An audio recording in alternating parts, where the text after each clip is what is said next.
I'm working on a 2004 Pontiac Vibe. For all intents and purposes, the same mechanically as a Toyota Matrix. The problem is there's a vibration at idle and it gets worse when I put it in gear.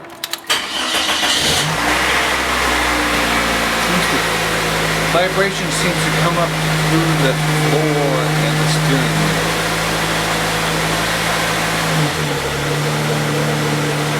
Shakes the steering wheel and the floor pretty badly, but the car runs well, so I'm suspicious of motor mounts.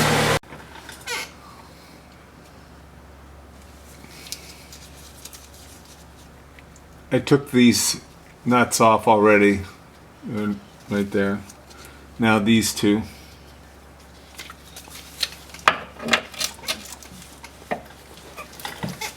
I took the wheel off to make it easy access, and I'm using a 17mm socket with a long extension. Hopefully it's not too tight. Oh boy.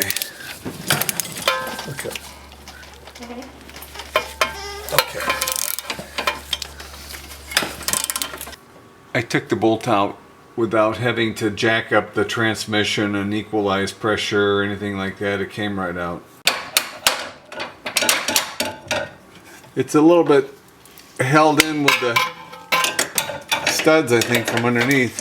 There we go. You see, it's ready to come out. There's lots of room back here to reach in and pull it out. I just had to use a chair so I could step up this high.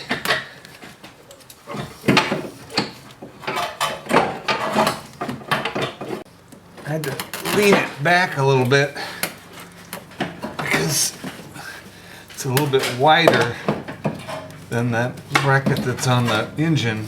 I had to bring it through a little bit diagonally, but it's doable. There it is. I'm surprised it was vibrating as much as it is because it's not cracked all the way through, but there's a deep crack nonetheless, right? You can see it here. So it's partially cracked. I guess that was enough to make it not work properly anymore, so all the vibration from the engine was just going straight into the frame through this bracket. You can actually see the cracks a little more thoroughly from this other side when I lift up on it, but still surprising that what's left didn't help absorb the vibration more. Anyway, we'll put a new one on. In addition to the rear motor mount, I'm also going to check out the transmission motor mount because it feels like the vibration is coming from that general area, floorboard, and also sort of driver's side of the car.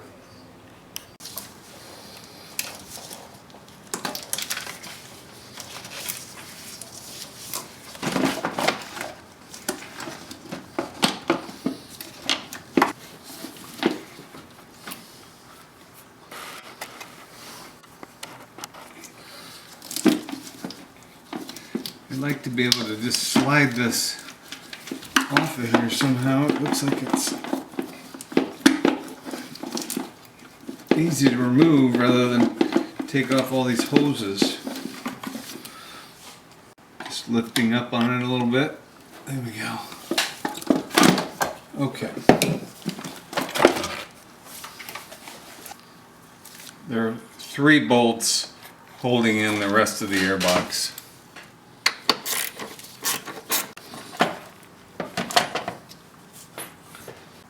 There's a bracket on the front of the airbox that supports another solenoid.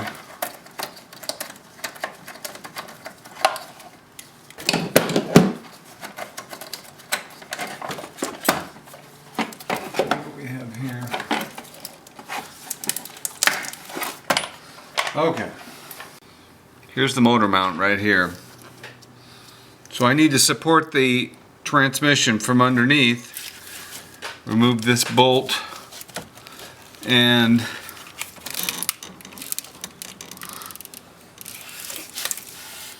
looks like at least these top 2 bolts and another bolt on the side here maybe.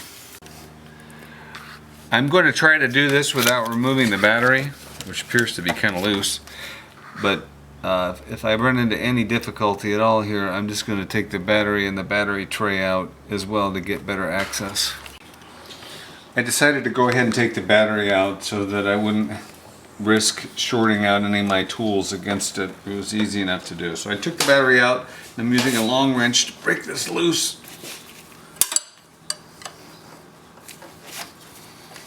I have the transmission supported by the floor jack with a block of wood protecting the transmission pan. Under the transmission and the wood block, I have the pressure adjusted just right so that this bolt should easily come out.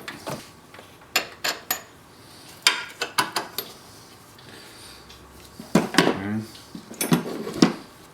In order to get the bolt all the way out, I'm going to have to take this battery platform off. 4 10mm bolts.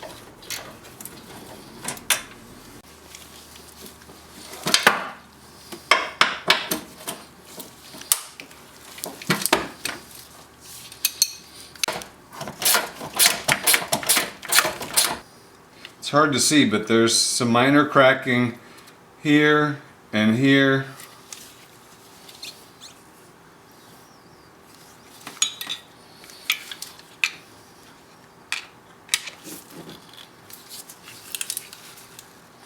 Oh, here too.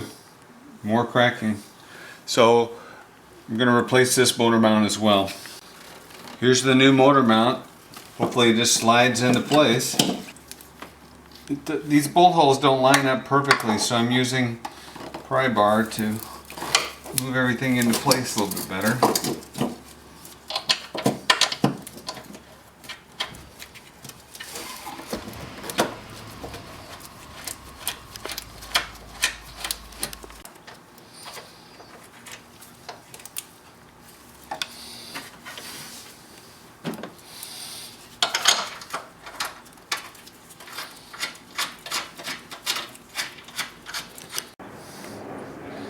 I got the other 2 bolts substantially in, finger tight. This one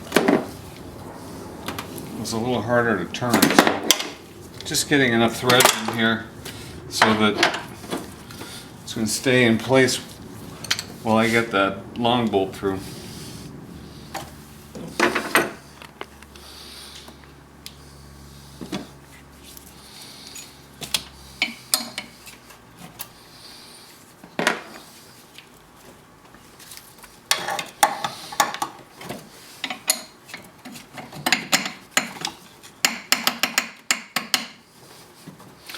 Looks like I might have to lower the jack ever so slightly here. Oops, raise the jack.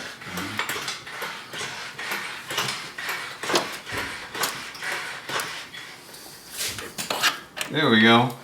Okay, now I'm going to tighten up the 3 bolts, put the nut on here and tighten this up and remove the jack.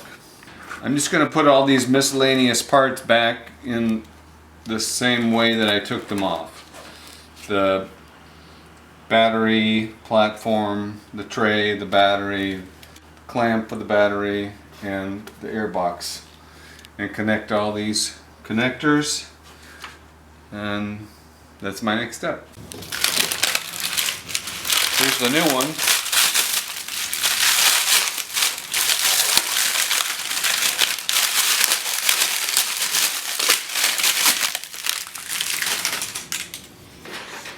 I just need to work it back down in there. This was a little tricky to get in. This is the old one. There's a bracket mounted on the back of the engine that fits over, and when you try and put this on, it hits the bracket. So what I did is I went under the bracket, and then the clearance to get this stud in isn't enough once you do that. So I had to raise the engine up with a floor jack enough to get this bolt in. Then it dropped into place and was fine. Now I have it in place, and I raised the engine again to line up the bolt hole, and we can see in a minute it's ready for the mounting bolt to go through. It's lined up perfectly now, and I just did that by raising the engine a little bit. Okay, let's see if we can get this bolt in now.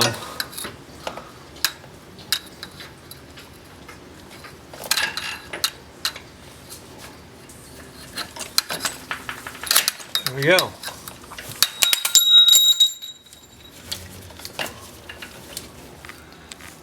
The bolt went through this side of the bracket easily, but I couldn't get it to catch on the other side, so I tried raising up the engine just a little bit more, and that made it thread right in perfectly. So I did that already. Now I just need to tighten it up.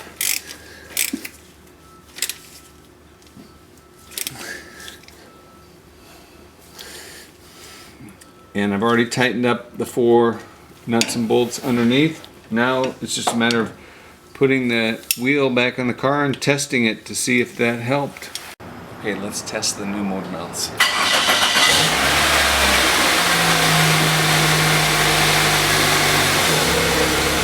Huge improvement. One final comment.